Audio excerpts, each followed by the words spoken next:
Ça me fait penser, je redémarre direct. Quand j'étais dans ma retraite de yoga, on a fait un exercice comme ça, où chacun avait son temps de parole. Bon, c'était un peu plus spirituel et du coup, tu parlais de choses un peu plus... En fait, tu demandais qu'est-ce qui est en vie en toi en ce moment. Et chacun avait 5 minutes pour parler, mais de soi. Et quand l'autre, elle échangeait, enfin quand ça échangeait et que c'était à l'autre personne de parler, elle pouvait pas réagir à ce que toi tu disais. Elle devait parler de qu'est-ce qui est en vie en toi en ce moment, quoi. Et du coup, ça donnait un truc super intéressant, très émotionnel aussi, parce que c'est... Enfin, tu vas juste parler de toi et des fois, tu as des similitudes avec les gens, tu as envie de réagir, tu as envie de dire pareil.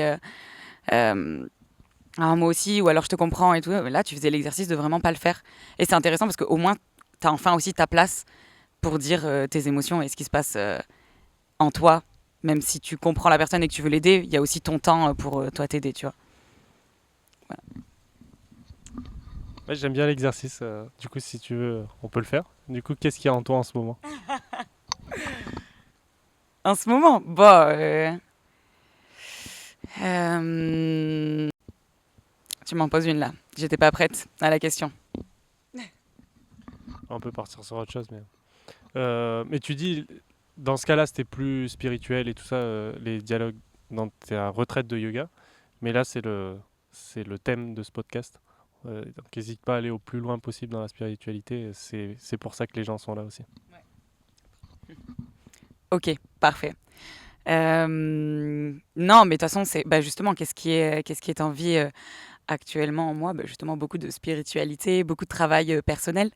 En ce moment, beaucoup de changements et même après une sortie d'une période d'amnésie où justement je voulais pas sentir mes émotions alors que je suis toujours très très comme ça. Là, je suis en train de retrouver toutes ces sensations, toutes ces émotions, tout ce que mon corps il a fait dormir pendant un petit temps. Et du coup, c'est ça qui est très très très intéressant, c'est que même au plus tu es spirituel, au plus tu veux explorer quand même ton éveil, etc., bah, il y a quand même des périodes où tu es dans l'amnésie parce que tu veux éteindre certaines choses dont tu te rends même pas compte. Et ça, c'est quelque chose que déjà j'exerce énormément avec le yoga, justement de faire de l'espace dans le corps, dans la tête. Et quand tu te rends compte que finalement tu fais taire des choses, même quand tu as l'impression de pas le faire, bah, c'est encore plus intéressant. Tu vois. Je vais toujours aller vers toujours plus me connaître, toujours plus voir comment j'interagis avec des gens quand je les rencontre. C'est, c'est un peu le sujet principal de ma vie actuellement, je dirais. Ok, tu disais le yoga, ça permet de faire de l'espace. Du coup, par quoi est comblé cet espace? Ou explique un peu cet espace, si tu peux nous donner des détails dessus. Alors du coup, quand je veux dire créer de l'espace, c'est que justement quand on t'es dans ta vie, tu sais, tu t'accumules plein de choses, t'accumules du stress, t'accumules plein d'émotions, t'accumules des responsabilités et des choses comme ça. Et en fait, t'as plus de place dans ta tête. Il y a un moment donné où t'es pas bien, il y a trop de pensées, il y a trop de tout. Et justement, tu vas créer cet espace parce il faut de la place pour des moments un peu vides ou alors justement pour faire de la place pour plus être concentré sur ta pratique ou sur les choses qui te font vraiment vivre. Tu vois, c'est pas faire de l'espace, c'est pas pour justement le combler derrière. C'est justement pour en profiter. Et quand tu fais de l'espace justement dans ton corps, dans tes muscles, dans tes os, c'est la même chose. C'est pour en profiter totalement puisque c'est pas parce qu'il y a de l'espace qu'il y a rien. Tu vois. Et et voilà, bah ça avec moi c'est ce que j'exerce beaucoup avec le yoga. Et quand justement tu veux combler c'est comme un petit peu tous les traumas que tu veux combler un vide. Il y a pas à le combler. Peut-être qu'il faut juste un peu le comprendre et en profiter, tu vois. Même, enfin voilà. Ça m'a. C'est drôle cet exercice parce qu'on ne peut pas réagir tout de suite. On est en Provence. La sonne. La cloche sonne du village de Provence. C'est magnifique. Ouais. Euh, Ça me fait penser à la vacuité. En fait, je sais pas si tu connais ce mot. etc. Attends. Enfin, moi non. Tac. Mais ce que ça m'évoque, c'est faire le vide justement. Donc laisser de la place, moi pour moi, dans ma compréhension des choses, Petite cloche cette fois. Mais cette fois, d'originalité. Ce que ça m'évoque, c'est faire le vide justement. Donc tu dis que t'es pas obligé de combler, mais il y a d'autres choses qui viennent. Et ce qui m'intéresse le plus dans la recherche spirituelle, c'est quand il n'y a plus rien qui vient. Et vraiment, il n'y a plus rien. Et c'est un état, je pense, de vacuité. Un peu comme la méditation. Tu vois, quand t'es justement en train de commencer à méditer, t'as beaucoup de choses qui viennent. En général, tu laisses passer les pensées, tu les acceptes pour les laisser s'en aller naturellement et pour que justement, on va dire le vide, si on peut l'appeler comme ça, prenne place. Mais c'est pareil, c'est quelque chose qui vient prendre place quand même. Et non, ouais, je suis d'accord, oui, la voix. Très joli mot d'ailleurs. Ça me fait penser on pourrait faire une marque, parce que maintenant, je suis trop dans les marques. Mais c'est un bon mot de marque, comme tu sais, respire. Ah oui, d'accord. Là, aujourd'hui, je vais lancer une marque, je viens d'avoir le nom Vitalité, tu sais, le thé, ou Vitality, comme un petit. Et j'aime bien quand c'est un mot et que ça donne toute la philosophie. Il y a toutes les cloches qui viennent résonner. C'est que c'est maintenant. On peut les écouter comme les bouddhistes. On reprendra après. Le but c'est d'écouter, après tu reprends quand tu veux, d'écouter le son de la cloche jusqu'à ce que tu puisses plus l'entendre.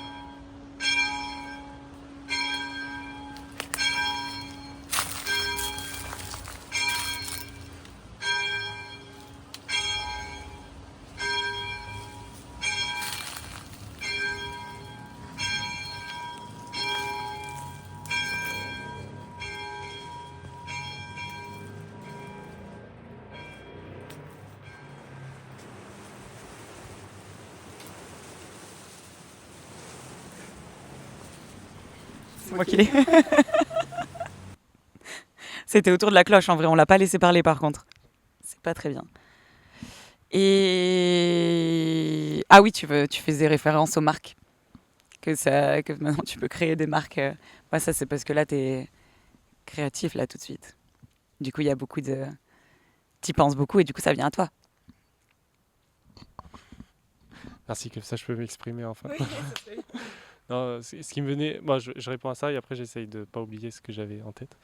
Sur le truc des marques, oui, c'est que en ce moment je suis bien plus terre à terre et dans la construction que ce que j'ai l'habitude d'être. Donc, je suis plus dans des mondes un peu subtils. J'aime bien voyager un peu dans les airs. Mais là, c'est une terre aussi ici, en Provence, là où on a grandi. On peut mettre un tout petit peu de contexte. On se connaît depuis la maternelle peut-être. Hein. Oh. Ah oui. Ouais, voilà, la maternelle. Et tu peux pas parler.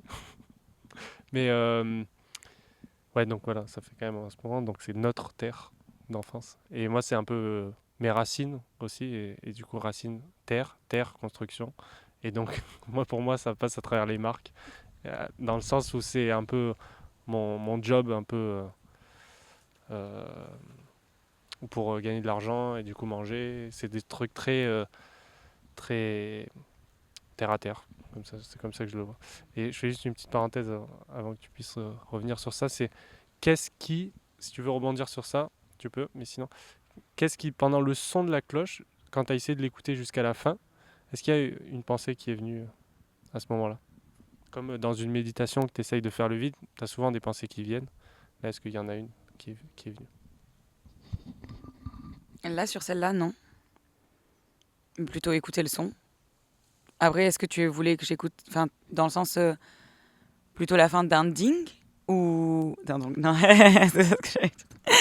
Non, plutôt la fin d'un ding ou vraiment la cloche qu'elle s'arrête de refaire ding ding. Ah, et toi? Je pense que t'as ressenti quelque chose, t'as eu une pensée qui t'est venue d'un coup? Ouais, j'ai eu cette pensée du coup, de te demander s'il y avait une pensée. Et de m'apercevoir qu'il y avait une pensée, ce qui est important aussi. Non, on parlait aussi du fait qu'on se connaît depuis la maternelle et que aussi on peut voir parce que je pense que par rapport à nos amis, on a peut-être, enfin certains, parce que tous, enfin si on fait un gros global des gens qu'on a pu rencontrer au fur et à mesure des années, parce qu'on a eu des étapes forcément, maternelle, collège, lycée, études, sup, donc et puis des années de voyage du coup. On reste un petit peu, je pense, dans la similitude un petit peu de, bah, déjà on s'est trouvé dans la spiritualité, je pense. On n'échange pas énormément dessus, mais je le sais, parce que de toute façon on en parle un petit peu. Et que comparé à nos amis, je trouve que c'est même par rapport à la vision du voyage, le fait de bouger, avoir moins un pied à terre ici tout de suite, euh, c'est c'est c'est cool de se retrouver sur un podcast comme ça puisqu'on peut justement échanger sur des choses on n'échange pas quand on se voit tous ensemble. Euh, Oui, vas-y, pardon. Tous ensemble sur cette terre. C'est très terre à terre ici aussi. Comment? Oui, oui, je peux te dire. Ouais, ouais, et surtout, effectivement, on est dans un environnement où il n'y avait pas forcément cette place-là laissée à la spiritualité, qui, et où, comme tu dis, on n'est pas obligé d'échanger sur ce sujet pour voir qu'il y a un intérêt chez l'autre personne aussi sur ce sujet. Et il y a peut-être, là on est à côté d'une chapelle, et on a entendu les cloches. Il y avait historiquement une place qui était prise par la religion catholique ici, chrétienne, mais je pense que c'est catholique exclusivement. Et, et c'était cette place, je pense, qui avait ce rôle jusqu'à ce que... euh, on n'est pas là pour faire une critique de la religion catholique, mais peut-être il y avait d'autres enjeux politiques ou autres qui ont été portés par l'Église, avec un grand E. Et, et du coup, beaucoup de notre génération notamment, même ça a commencé je pense un peu avant, et les nouvelles générations, ils sont bien plus loin, donc qui a perdu un peu ce rôle, et du coup il y a de nouveaux mouvements qui émergent, qui n'ont pas forcément de cohésion dans les... Il n'y a pas le nom d'une religion, mais il y a quand même, on retrouve des termes, des manières de pratiquer. Tu as parlé de méditation tout à l'heure, ta spécialité c'est un peu le yoga, avec une question qui me venait, qui était en quoi faire le vide à travers le yoga, c'est différent de faire le vide à travers la méditation. Et je vais te laisser du coup sur ces deux sujets qui sont la place que prend ce côté spirituel dans nos générations, et plus particulièrement dans notre terroir, si je veux dire. Et, euh, et la deuxième sur la pratique du yoga peut-être, et du pilate et tout ça. Ok, déjà un truc très intéressant que tu as dit, c'est vraiment, enfin, dans la spiritualité du coup, et par exemple toutes religions, enfin même dans toutes les religions, tout est similaire, ne serait-ce qu'au niveau de croire en quelque chose, de faire des prières. En fait, tout ça, comment dire, tout est pareil. Tout est pareil dans toutes les religions et même dans la spiritualité, c'est exactement la même chose. Je me retrouve à faire des prières, mais je prie ce en quoi je crois et aussi quand j'affirme finalement, enfin j'affirme parce que je fais de la manifestation ou des petits rituels comme ça, c'est comme des prières. Je fais beaucoup de journaling et dans le journaling j'écris aussi beaucoup de prières et pourtant c'est des choses que ben quand t'es dans une religion tu pries en ton Dieu quoi. Donc je trouve ça très intéressant d'ailleurs quand on parle de tout ce qui est spiritualité et religion. Et au niveau du yoga, euh, ah oui, la différence entre faire le vide en méditation et faire le vide en yoga, euh, c'est assez similaire parce que en général, moi en tout cas dans ce que je peux proposer forcément dans mes classes, parce que je suis professeur de yoga, euh, voilà. Euh, c'est déjà un temps de centrage au début. Donc forcément, c'est comme une courte méditation où justement on vient se recentrer sur soi-même et sur les sensations dans notre corps à premier abord. Et aussi faire du coup le vide juste ici pour pouvoir se consacrer pleinement à ta pratique qui va suivre. Et en fait, finalement, ça a une grande similitude. Euh, et après, du coup, après la séquence, pareil, le Shavasana, qui est la posture du mort, en français, qui est, qui vient du coup faire profiter à ton corps l'entièreté de ta pratique. Et, et là aussi, on est retour à soi, aux sensations, et en général aussi, tu fais le vide. Mais comme toute méditation, tu laisses les pensées venir, et tu les acceptes, et elles s'en vont. Et dans la méditation, après, il y a plein de formes de méditation différentes, notamment Vipassana. Est-ce que tu en as déjà entendu parler? Ouais. Qui est quand même une méditation silencieuse et très profonde. Et c'est celle dont j'ai le plus entendu parler cette dernière année, sur laquelle je ne sais pas si je serais capable, puisque c'est très intéressant et je suis très curieuse. Euh, mais c'est vrai que de pas parler, pour moi, c'est quand même une des chances qu'on a, cette voix. Et peut-être que il y aurait un petit côté frustrant. Et puis aussi d'impatience. Mais bon, ça, c'est le but quand même de faire Vipassana. Toi, qu'est-ce que tu t'en penses de Vipassana? Du coup, ici, on peut s'exprimer, on peut utiliser notre voix, parce que c'est un podcast, il vaut mieux. Qu'est-ce que j'en pense de Vipassana? Pour moi, ce que tu as exprimé, c'était la retraite Vipassana, donc sur plusieurs jours, etc. Donc effectivement, avec des difficultés, mais je le perçois plus comme une pratique qui peut être faite en fait sur l'instant T et qui dure le temps qu'on veut que ça dure. Et du coup, il n'y a pas vraiment cette notion de difficulté parce que quand on veut arrêter, on arrête. Et voilà. Et après, pour revenir sur ce que tu disais avant, les rituels et tout ça, eh bien, rituel, ça m'a fait penser à quoi? Au nom d'une marque. La marque qu'on vient de lancer et que, voilà, que tu fais partie de l'aventure un petit peu aussi. Euh, voilà, c'est juste ça m'a fait rire que ça me fasse encore penser à une marque. C'est que je suis vraiment là-dedans. Euh, Bah, c'est ça, en fait, c'est pareil, c'est comme un peu la manifestation. Tu vois, les mots, ils viennent. Toi, tu fais tilt directement. Et c'est vrai qu'en plus, c'est une belle aventure déjà. Et merci pour me faire participer d'ailleurs. Je suis très reconnaissante. Je suis très contente de ça.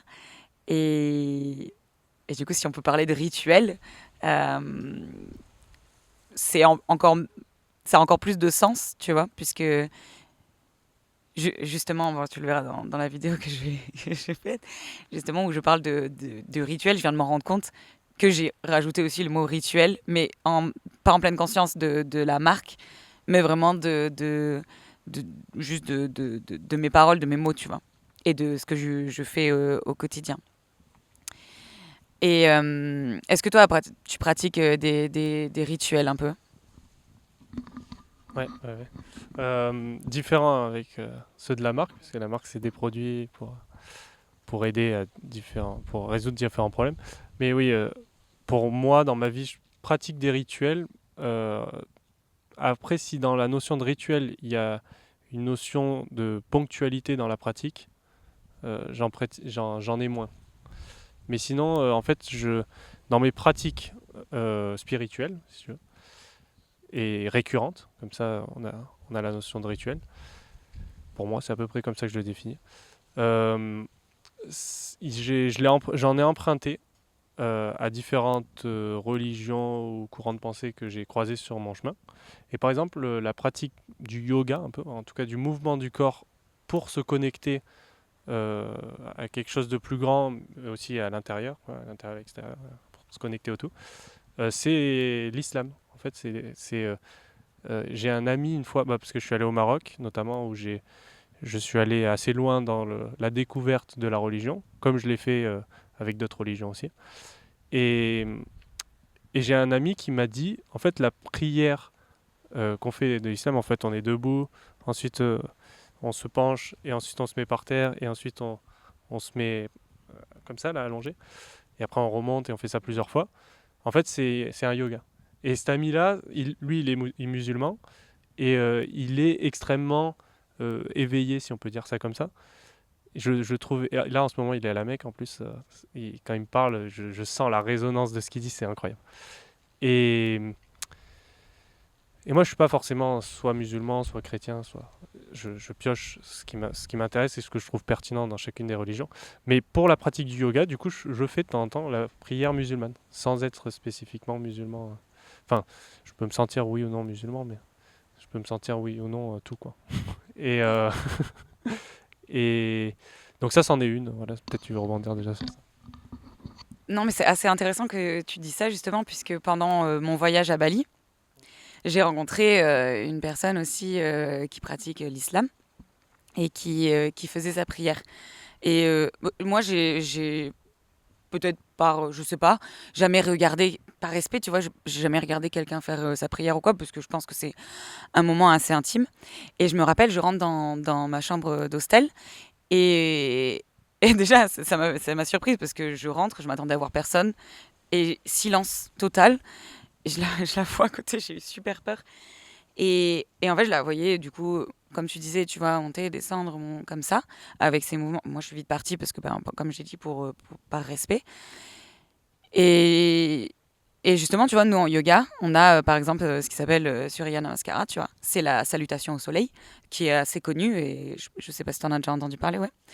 Et, euh, et c'est en fait, c'est similaire, encore une fois.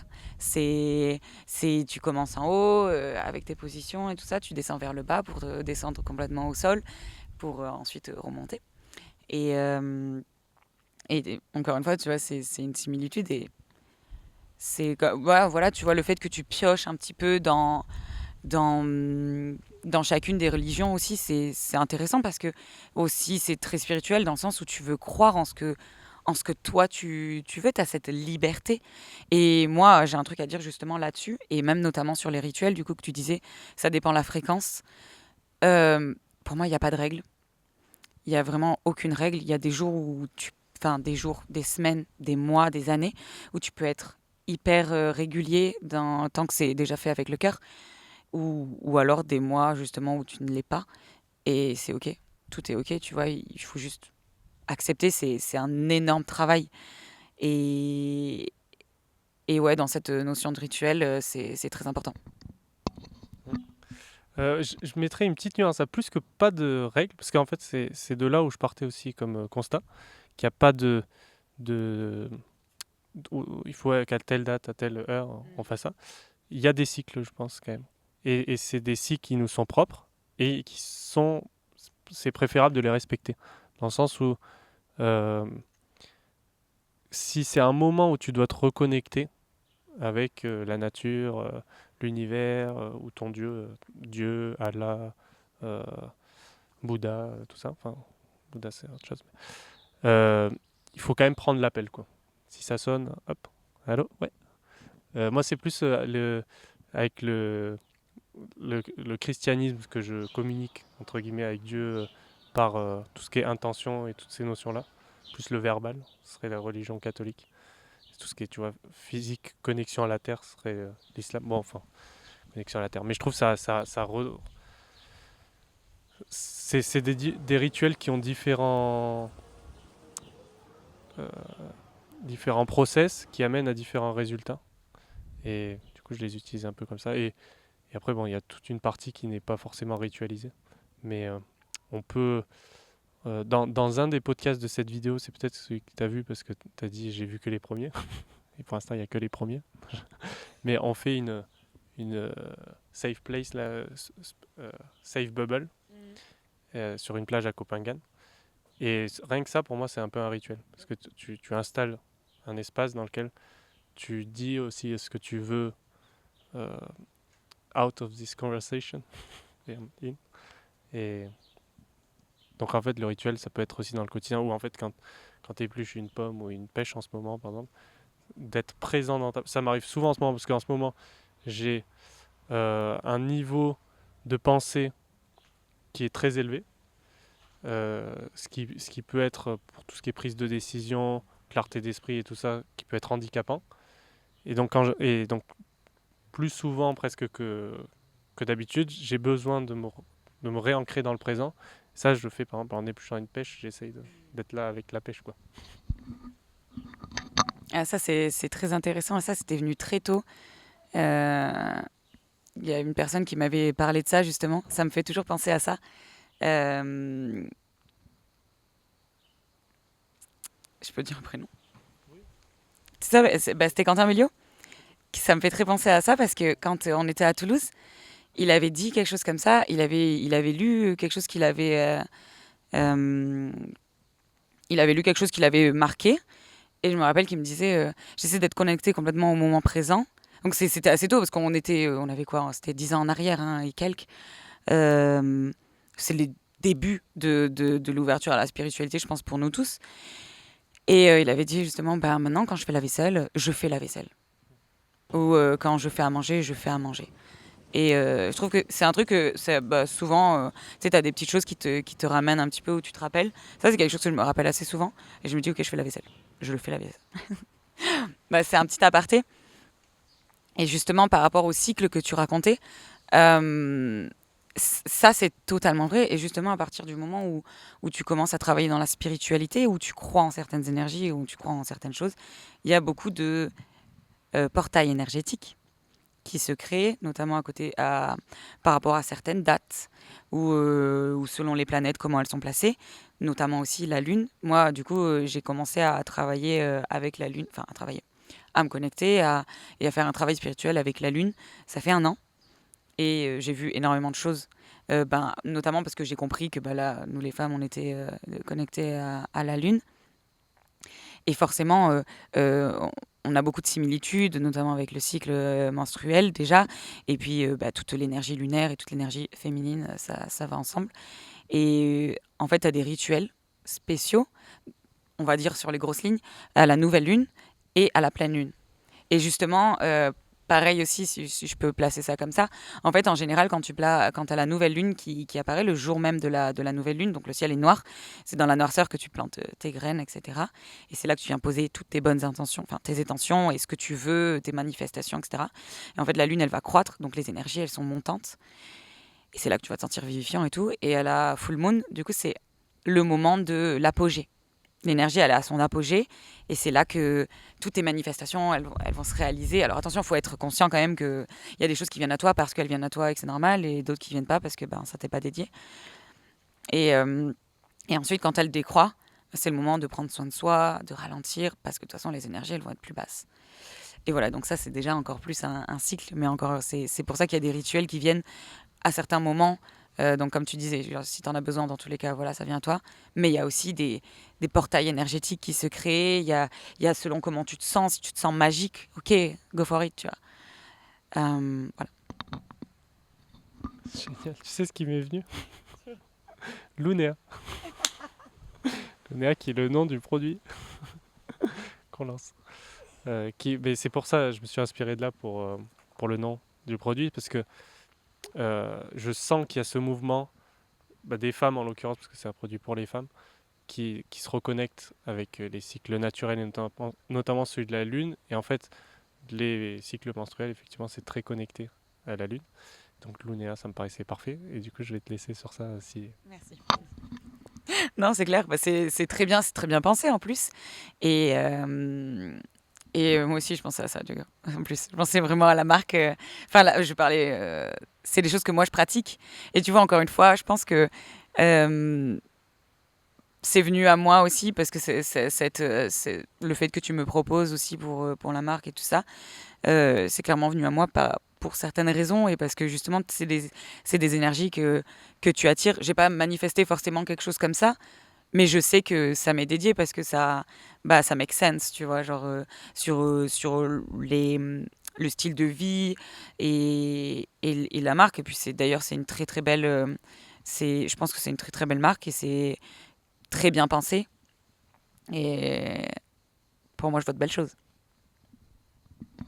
Merci beaucoup. Je reviens sur Béliot, parce qu'on a le droit de citer Béliot, je suis sûr. Je suis sûr, j'ai son autorisation. Parce qu'il a failli passer dans le podcast. Parce que je suis allé le voir en Corrèze. Et bon, on peut parler. Si tu veux. Ok, la règle, on la suit jusqu'à la fin. Euh, on... je regarde juste si ça enregistre encore. Euh, je suis allé le voir en Corrèze, où il construit sa maison et tout seul. Très stylé. Euh, et, et donc j'ai enregistré quelques podcasts là-bas, qui sont sur Spotify, que je ne confonde pas. Euh, Et, et ouais, on devait en faire un et au final je suis parti avant. Donc on l'a jamais fait. Mais ce n'est que partie remise. On t'attend.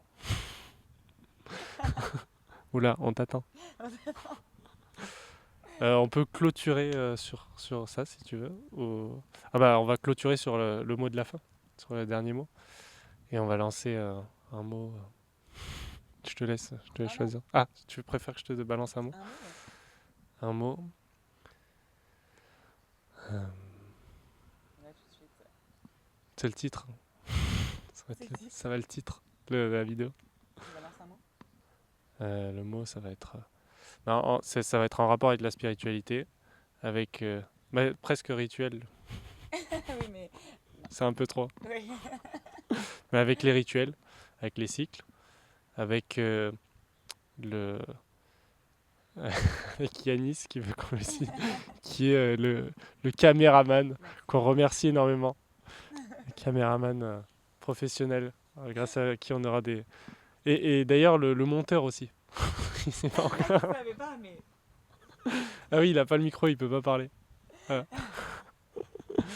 Un mot, ça va être vivant. Incroyable. Bah, c'est parfait. Du coup, je réagis sur vivant. C'est nous. C'est nous. C'est la pratique du yoga. C'est le mouvement dans ton corps. Vivant. C'est tout ce qu'il y a autour de nous. Cycle.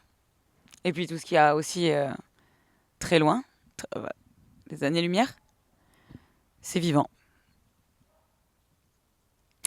Merci.